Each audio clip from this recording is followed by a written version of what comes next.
Hello guys, welcome to our YouTube channel Ankahi Baatein. अनकही बातों में आज हम आपके लिए लेकर आए हैं एक बेहद ही सनसनीखेज कहानी। आपने अगर चैनल को सब्सक्राइब नहीं किया है तो प्लीज़ सब्सक्राइब कर लीजिए और शेयर कीजिए और आगे बढ़ाइए। तो आज की कहानी में है, झांसी के अंतिम संघर्ष में महारानी की पीठ पर बंधा उनका बेटा दामोदर राव। सबको याद है, रानी के बलिदान के बाद उस बेटे का क्या हुआ किसी को नहीं पता। तो आज हम उसी बेटे के बारे में विस्तार से बताएंगे कि उनके साथ क्या हुआ। वो कोई कहानी का किरदार भर नहीं था। 1857 के विद्रोह की सबसे महत्वपूर्ण कहानी को जीने वाला राजकुमार था, जिसने उसी गुलाम भारत में ज़िंदगी काटी जहां उसे भुलाकर उसकी माँ के नाम की कस्में खाई जा रही हैं। अंग्रेज़ों ने दामोदर राव को कभी झांसी का वारिस नहीं माना था, सो उसे सरकारी दस्तावेजों में कोई जगह नहीं मिली।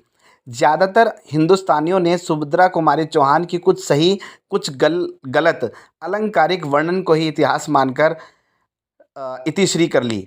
1959 में छपी वाई.एन.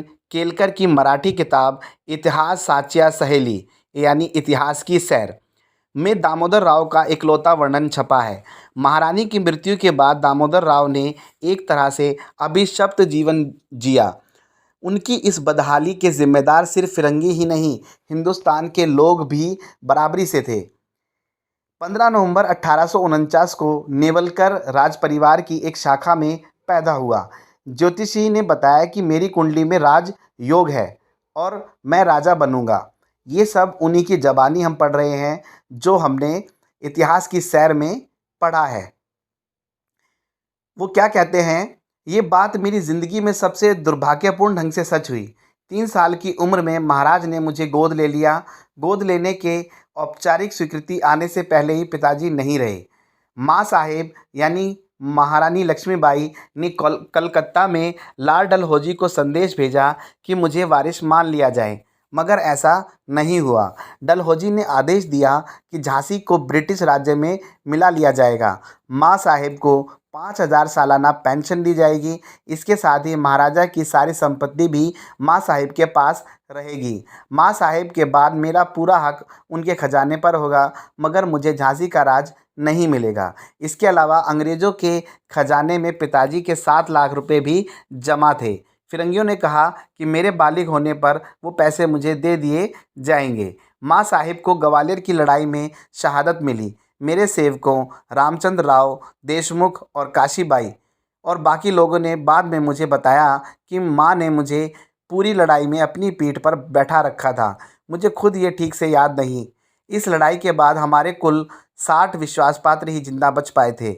नन्हे खान रिसालेदार, गणपत राव, रघुनाथ सिंह और रामचंद्र राव देशमुख ने मेरी जिम्मेदारी उठाई।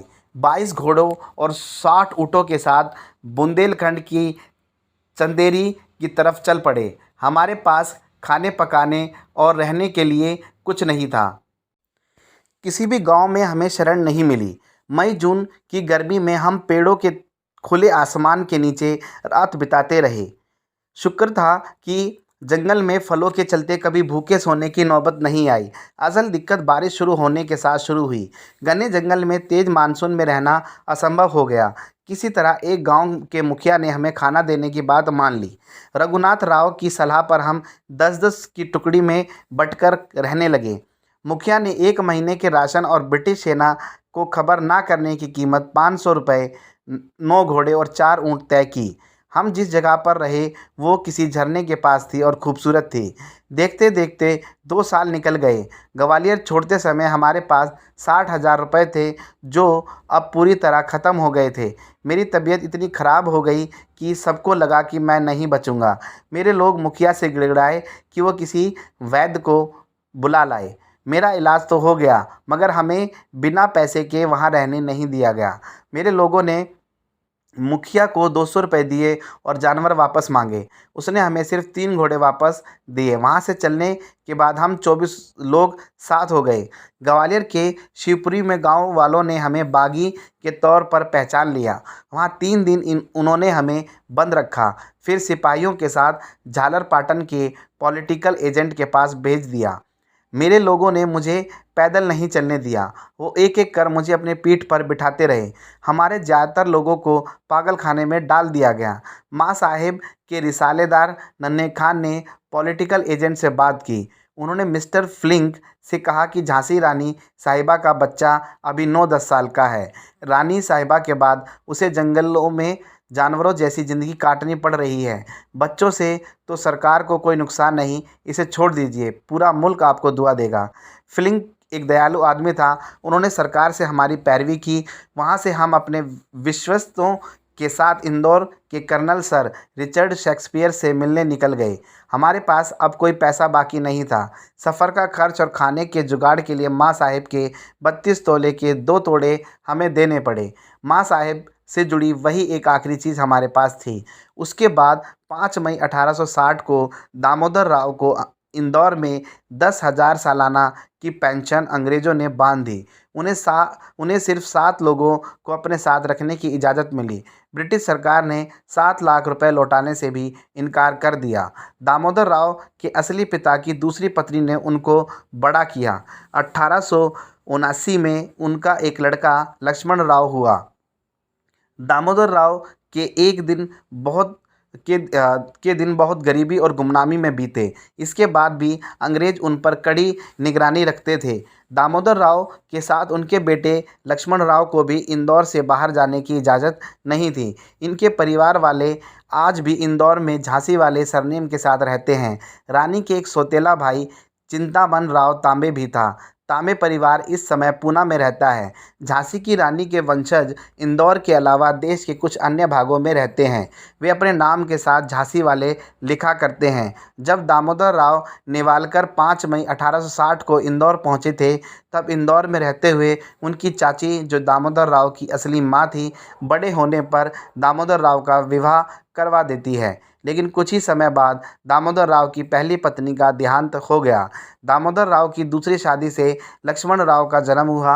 दामोदर राव का उदासी तथा कठिनाई भरा जीवन 28 मई 1906 को इंदौर में समाप्त हो गया। अगली पीढ़ी में लक्ष्मण राव के बेटे कृष्ण राव और चंद्रकांत राव हुए।